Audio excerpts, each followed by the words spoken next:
je l'ai dit dès le début, si on peut considérer qu'il y a une légitimité à neutraliser des structures nucléaires en Iran compte tenu des objectifs qui sont les nôtres, il n'y a pas de cadre de légalité, non.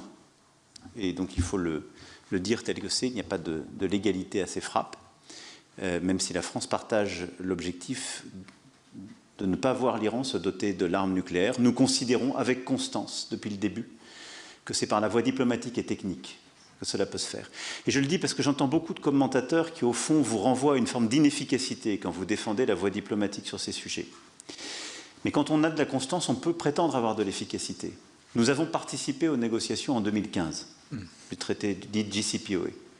La France, d'ailleurs, a contribué à le renforcer avec des mécanismes dont on parle beaucoup, qui sont encore sur la table, comme celui du snapback. Les États-Unis ont décidé de sortir du JCPOA 3 ans plus tard.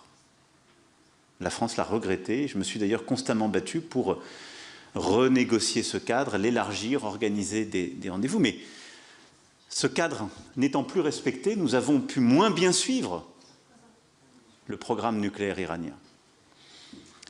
Et nous continuons de penser que c'est par, en effet, la négociation, le réengagement que nous pouvons l'obtenir.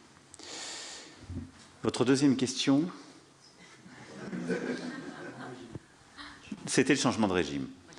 Je suis constant et je l'ai toujours dit, et donc je continuerai de le dire, je crois à la souveraineté des peuples et à l'intégrité territoriale.